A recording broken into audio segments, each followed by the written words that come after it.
So before we begin, just wanted to tell you that Orwa Nyrabia is not here in person, unfortunately, because he is a Syrian national. He is not allowed into the United States, and he'll be Skyping with us from Amsterdam at the IDFA studio. So he has received a lot of invitations for a lunch and dinner from you all who thought he was here and appreciates that. But because of circumstances beyond our control, he can't be here. Terrible circumstances beyond our control. But he is very engaged and happy to speak with you all, and hopefully he'll be able to see you as we Skype with him. Without further ado, Nora, let me talk a little bit about Orwa, because just to give you a history of IDFA, which you may know already, the International Documentary Festival in Amsterdam is probably the largest documentary festival in the world. And last year, Orwa Nyrabia was appointed artistic director. So this November, when IDFA will take place in Amsterdam, will be his first edition. He is a filmmaker, he is an activist, he's also a film programmer, and I think he had a past as an actor at some point.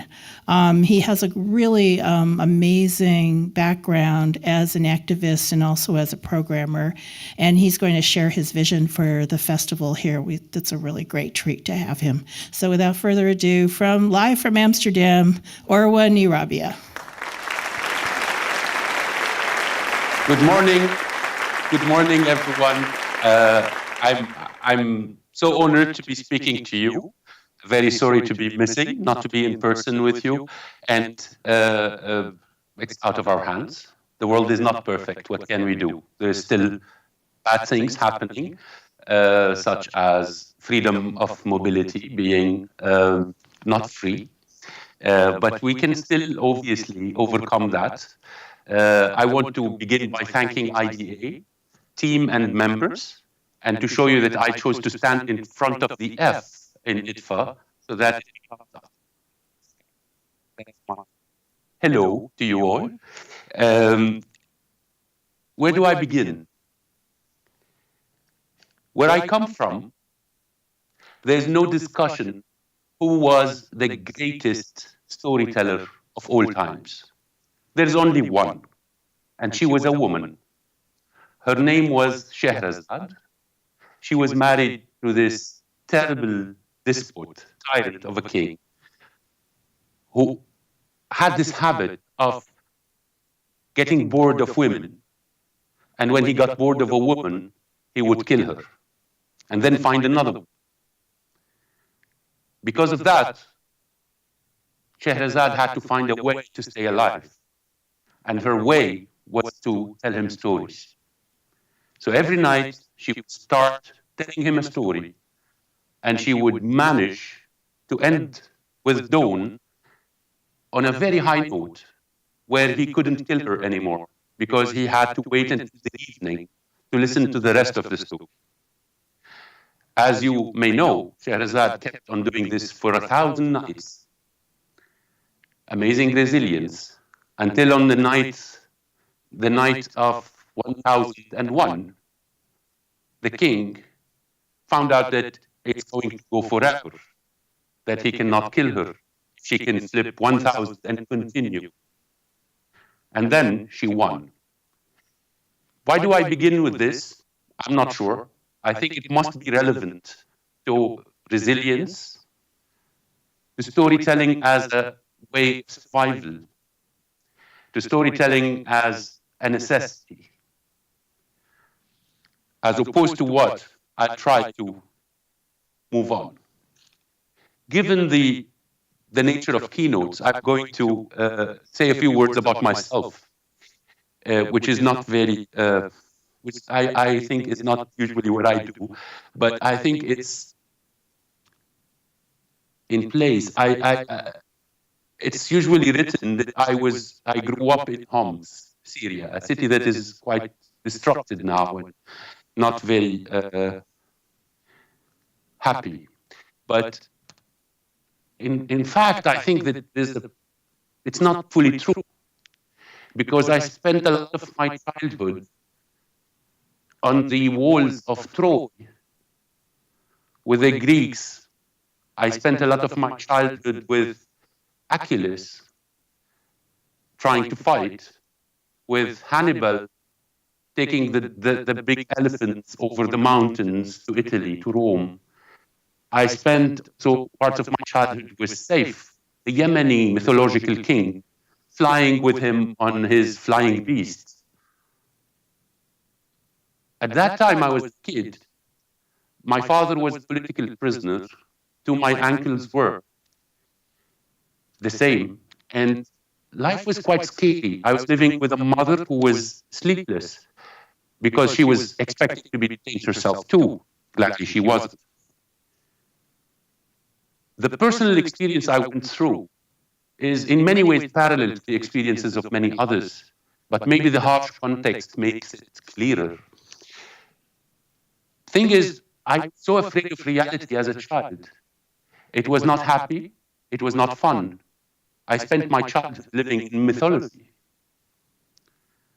And that led me to being an actor. I studied acting. And I was not doing so bad when I decided I don't want that.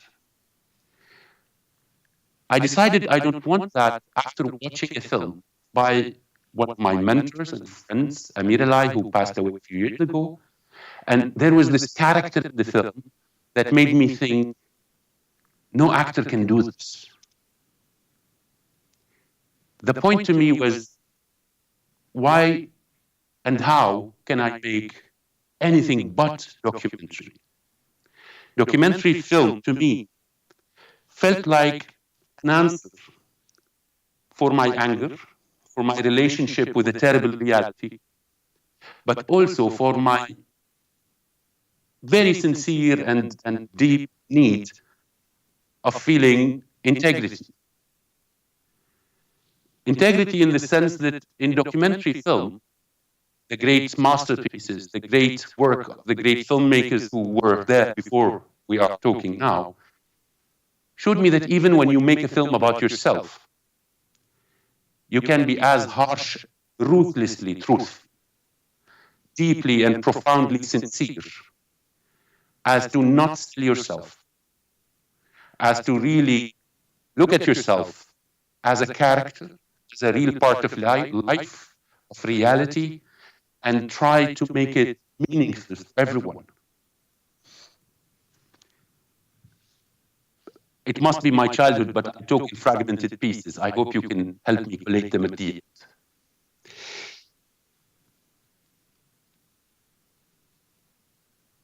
It is in my lifetime, our lifetime, that documentary changed, that a wonderful conference like this one became expected, not a surprise. I remember it was only, 15 years ago, that I would be Googling, or actually no, asking Jeev, hey, documentary, where are you guys? And then I would find a great initiative like D-Word, for example, shout out if anybody is there. And then go to something like D-Word, that's the best communication I could have with the community. Travel was more difficult overall, if we talk internationally, globally. And communication was much slower. It was not obvious as it is today that we can do something like this talk to you from Amsterdam. This means maybe that we were lonelier than we are today. Distances mattered. And today, it's different. We have a chance of dealing with it differently. Today,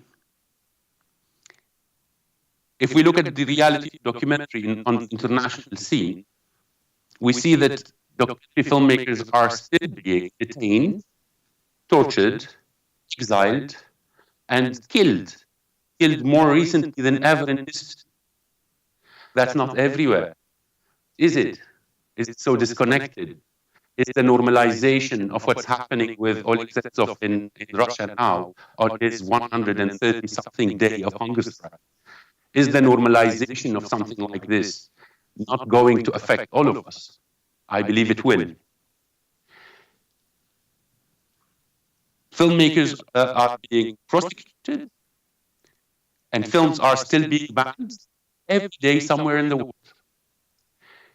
And films are also facing lobbying campaigns against them, but films are being used as lobbying tools. I'll get there in a minute, but I would like to take you a bit into a view of what's happening, at least from where I sit in Amsterdam, and I look at the rest of the world of documentary. In Europe, it's a very special moment because with the rise of right wing in politics, the budgets of public broadcasting are being aggressively cut down. And this public broadcasting in Europe is a core element in European democracy. It's a very important element in how Europe and its progress took place, and the whole concept of, let's say, social democracy and public welfare state are being challenged. Today, we can see in countries like Denmark, Switzerland, and other places that right-wing parliaments are voting to cut down budgets on public broadcasting, and documentary film is one of the first to be harmed because of that. It's not only that, it's some examples like Denmark just recently, also a question of culture, a question of content. So we can see that it is now more important to get funding that you speak the local language in this. What means that we are closing the borders of every country more and more. The USA is not so stranger to that, so much of a stranger to that. I think what's happening in the US is being observed and watched by everyone and is relevant in many ways. The other thing that is clearly affecting documentary filmmaking in Europe today is, of course, SVOD, SVOD, and the big streaming giants, and the way they are tackling or approaching the market. This is resulting in public broadcasting and even the European Parliament itself trying to come up with steps to face that. So this means that there is a battle over how to make sure that SVOD does not kill television.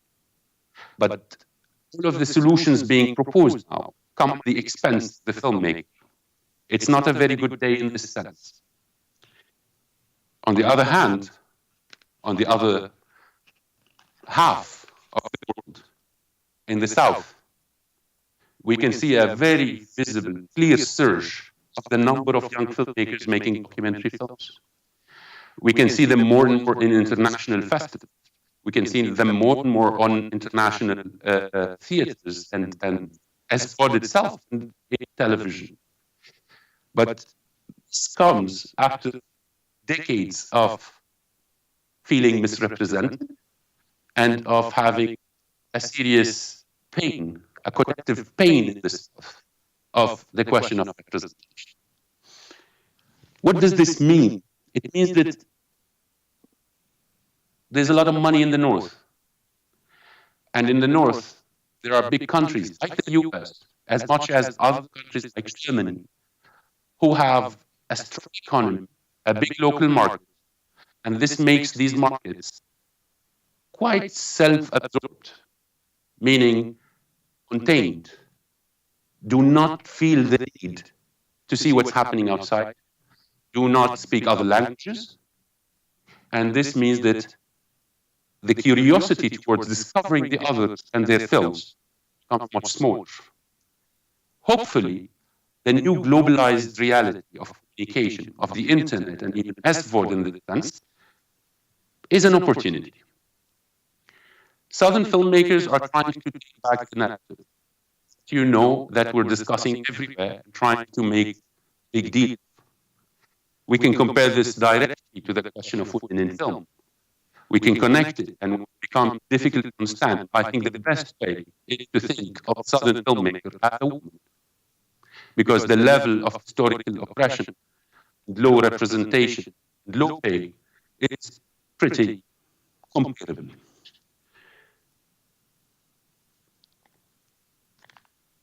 What's happening in the South is pushing the history of documentary film. What we see now is the North still has the money and the technology. The South maybe has the story.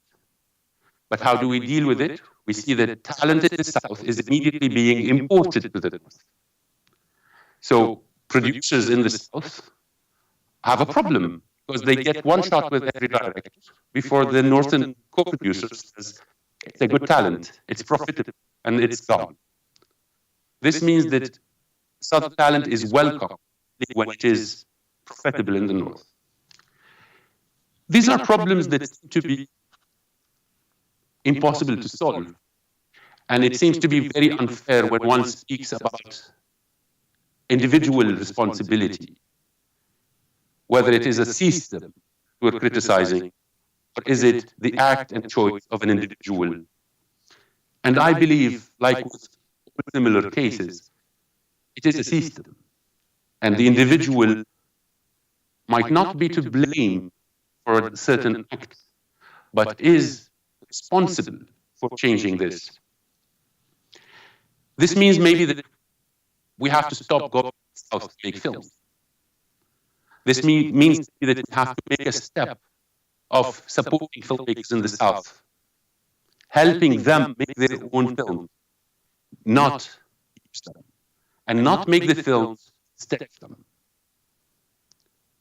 This takes courage. It proposes a form of alternative interventionism.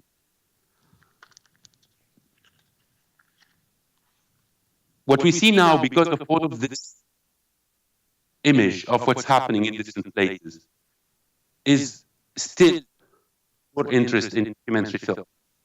Despite all of these problems, there is more interest. And I dare to imagine, or at least hopefully think, that this means there's a new generation that is caring more about what's happening in reality.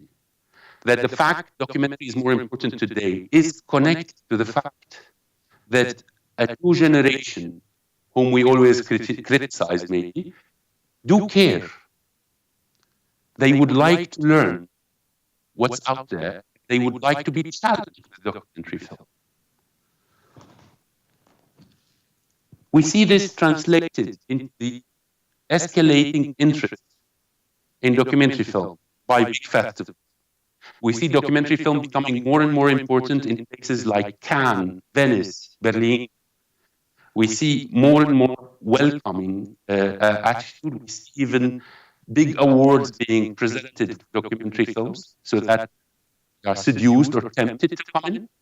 But that still is a small share, because all of them are very selective, each to their own angle. And we, the documentary family, the documentary community around the world, are so many more. We make so much more films than they can make.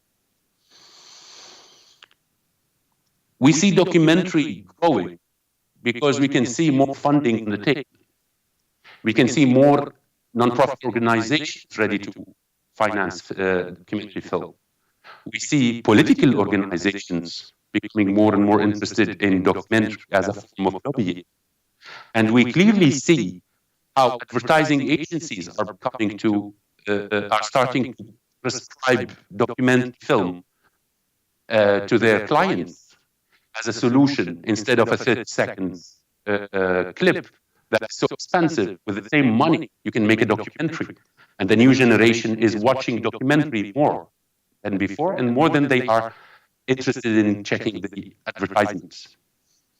We can see advertisements in 30 seconds that adopt documentary style. And like with documentary people don't care about things, don't joke. When they use documentary style, it's because they know it sells. So documentary sells, but is documentary for sale? This is my main point. After watching quite a few hundreds of films this year, maybe more than before, with the new job I have at IDFA, it's becoming a bigger and a bigger question because it's a clear phenomenon that one can see. Music labels are very interested in documentary to revive an old name, to improve sales on a particular album, or even to be part of a campaign to launch a new album.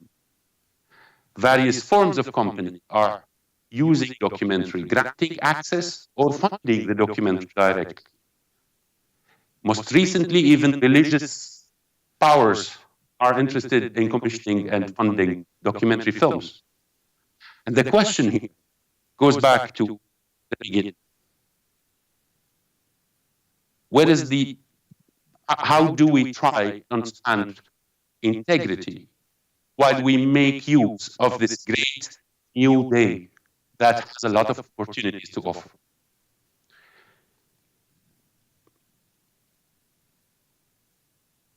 Documentary film uses many tools.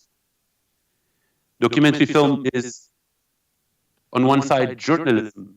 On the other side, it's art, it's music, it's theater, it's poetry. It can be many things. But then, documentary film can also be a tool for politics. It's very tempting to take this opportunity to make our lives better. It's very tempting to take this opportunity and lobby for a good cause. And the question here goes back to, would propaganda ever be positive? I have a serious doubt about this. And when I watch more and more films, I keep asking myself, maybe I can't judge. Maybe we need another few decades before we can find out if propaganda can do good. But I think the answer is already known. And we cannot believe that propaganda for a good cause can be good. The question was always part of documentary filmmakers' life. Can we make some money? We are poor, we are stressed out, we work a lot, we don't get paid well. This is a reality that is necessary to acknowledge. We deserve to be paid better. All of the people working in documentary put their lives more or less in different ways, in different contexts, on the line. But what's happening now, with all of this new wave of interest in documentary film, is quite particular. Because what's happening now is that documentary became an interesting market. And this is leading us again, instead of being able to be a bit better paid, all of us, we're heading to a place where a few of us will get so much more than they need. And the rest of us will be having money.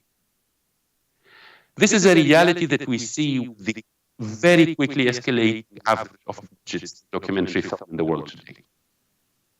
What's happening here can be measured from every angle we want. It can be measured by gender. We can see how men and women have different courage in demanding more money. We can see how films that have particular elements, and a film might need 1 million, but it has the opportunity in the market of getting 3. This is new. It wasn't the case before. And we know that when this film gets the 3, there are 6 other films that are not getting 500,000. This is happening every day. And I think in many cases it is happening while compromising integrity of documentary film.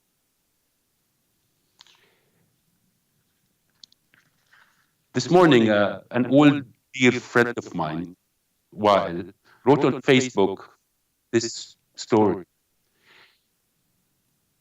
That his son, his 6 years old, Zain, was complaining about how expensive it is and how his father doesn't allow him to buy games on iTunes. Why do these terrible, terrible people price their games expensive? And his father was enthusiastically teaching the kid, educating him about market monopoly and savage capitalism that wants to take everybody's money. And then told him, so why don't you grow up, design your own games, and then you can give them for free to everyone. And then he looked at his dad and said, it's a great idea. I can design games and then I sell them for $5 to each person, and I'll have a lot of money. I think this is more or less happening to us. The minute we see this possibility, we are forgetting how we started. I'm saying this in a bit of an alarming sense. I know I must sound like exaggerated, but after watching hundreds of films this year and reading a few hundred projects, this is truly what I would like to see. What I would like to say is, why did we start making this in the first place? Why do we care about documentary? Why did we, and many others before us, accept terrible conditions? I think at the core, because we would like to face reality, and we truly appreciate our integrity. Today, there's an opportunity to lose that. Are we ready to seize this opportunity? And is it an opportunity altogether? I hope it's not a very dim view. I think this is 27 minutes. And thank you for listening. Wonderful day.